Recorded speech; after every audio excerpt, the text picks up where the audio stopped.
Sa unang pagkakataon, nagbukas na ang Tebeng Elementary School noong ika-6 ng Hunyo para sa unang araw ng klase ng mga mag-aaral sa naturang barangay. Napaluha sa tuwa si punong barangay Helen Fernil dahil nagkaroon na ng katuparan ang pangarap na elementary school sa kanilang barangay. Lubos-lubos ang kanyang pasasalamat sa lahat ng mga nag-abot ng tulong at suporta, kabilang na si Vice Mayor Belen Fernandez. Masaya po ako dahil nakapag-umpisa na rin, nagbukas na after so many years ang Tebeng Elementary School with the support of our barangay captain, si Kapitana Helen. Masigasig po yan na nagtrabaho upang mabuksan yung elementary school at matulungan yung ating mga bata na taga doon. At least mabawasan sila ng pasahe at mas safe yung pupuntahan nilang school dahil hindi na malayo. Dati, balita ko, they're still going to Calasiao para mag-aral. And of course, ang ating very supportive na DepEd Superintendent, si Dr. Almatorio. Tumayong kinatawan ni Vice Mayor Belen Fernandez si Councilor Jigsin at naroon din si Councilor Carlos Liberato Reyna upang saksihan ang mahalagang araw na iyon para sa mga taga-Tebeng.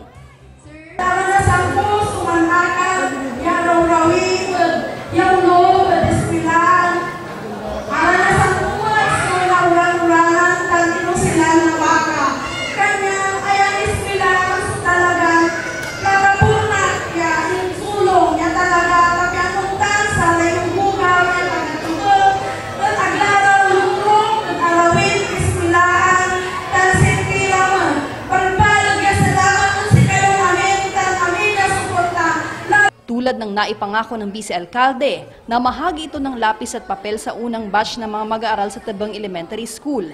Nagbigay rin ito ng ilang hygiene products tulad ng sabon, toothbrush, toothpaste at mosquito repellent. May libreng almusal din sa mga bata na handog ni Fernandez matapos ang inauguration ng araw na iyon. Sa sumunod na araw, ika-7 ng Hunyo, nang personal na umikot ang Vice-Alcalde sa Mangin Tebeng Elementary School upang ipamahagi ang mahigit 400 packs ng school supplies at hygiene kit sa mga mag-aaral dito. Dumaan ako para bisitahin kayo kung okay na kayo sa school. Okay na ba kayo? Opo! Second day na yun, ano? Opo! Ang haba ng bakasyon. Araw na ba kayo? Opo! Dito ako para magpaalala sa inyo. Natin mabuti. Kasi grade 5 to. Opo. Susunod para maging grade 6.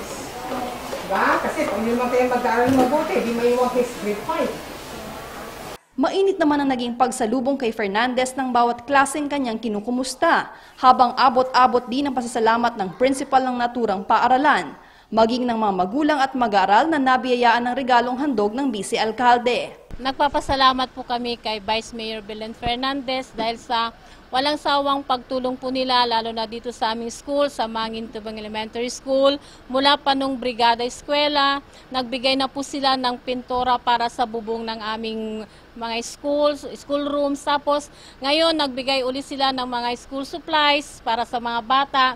Ito ay napakalaking tulong, lalo na yung mga bata na pumapasok na hindi pa kumpleto yung kanilang kagamitan. Maraming salamat po kay Vice Mayor Belen Fernandez sa binigay nilang gamit ng mga bata.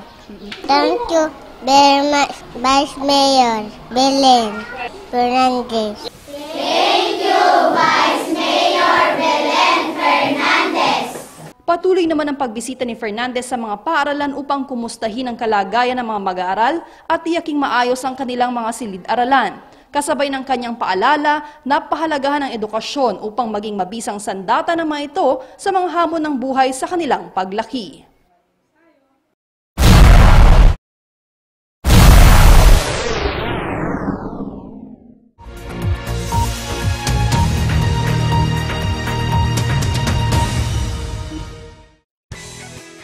Alam niyo ba na ang orihinal na pagdiriwang ng Araw ng Kalayaan sa Pilipinas ay July 4, 1946? Sa araw na ito lamang kinilala ng Estados Unidos ang kalayaan ng bansang Pilipinas. Ngunit sa bisyo ng Batas Republika bilang 4166 na isinabatas sa ilalim ng panunungkulan ni dating Pangulong Diosdado Macapagal, idineklara ang petsang June 12, 1898 bilang opisyal na araw ng kalayaan ng Pilipinas alang-alang sa nasyonalismo at ayon na rin sa payo ng eksperto sa kasaysayan ng bansa.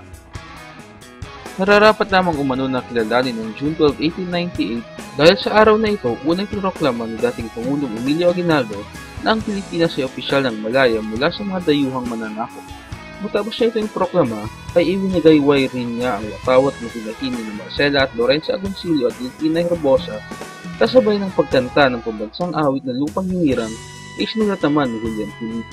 Sa kasalukuyan, ang July 4, 1946 ay pinikila ng Philippine-American Friendship Day, at habang ngayong Hunyo ay pinagdiriwang ika-113th year of independence ng bansa.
Natunghayan ngayong araw sa The Session Hall.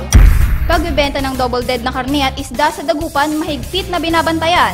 Batas na magpaparusa sa mga mapapatunayang nagbebenta nito, pinaigting. Dangerous Drugs Board nagbigay ng training sa mga kabataang Dagupeño para makaiwas sa banta ng iligal na droga. Vice Mayor Belen Fernandez iginiit na dati nang nag-imbita sa mga SK officials pero iilan lamang ang tumugon dito. Pagbubukas ng Tabang Elementary School, ipinagpasalamat ng mga opisyal at residente rito.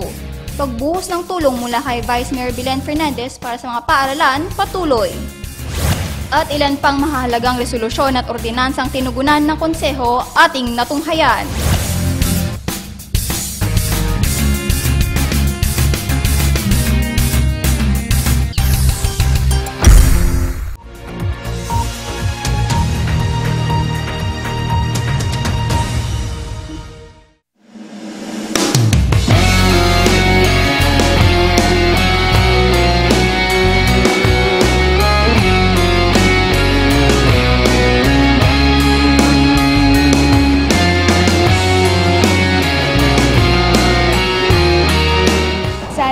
Tulungan nyo kami, tulungan nyo ang Red Cross. Ngayon po, we're very proud to say, nag-grant na ng DOH ang pagiging regional blood center ng Red Cross Pangasinan, Dagupan City, San Carlos City Chapter. We need regular blood donors para ma-ensure na meron tayong safe blood na mabibigay sa mga taong nangangailangan.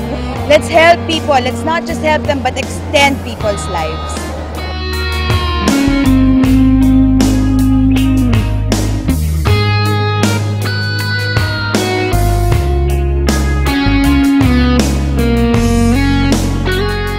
Save a life by donating 1/10 of your blood. Huwag kayong matakot na magbigay ng inyong dugo. If you are qualified to donate, magbigay tayo. Ang importante, tayo po ay nakakapag-save ng buhay.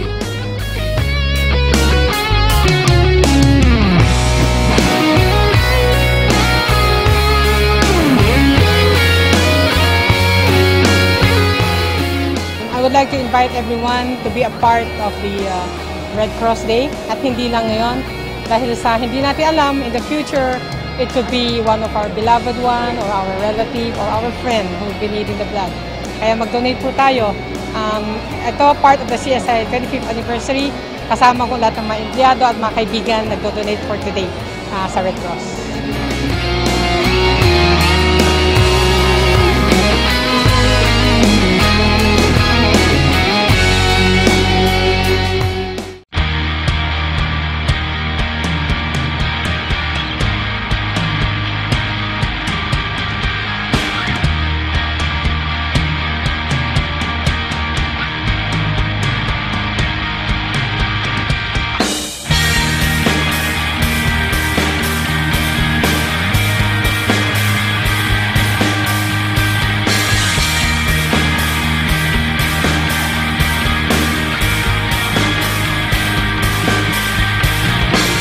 In this milestone, we bring you the CSI 25th Anniversary Raffle Promo.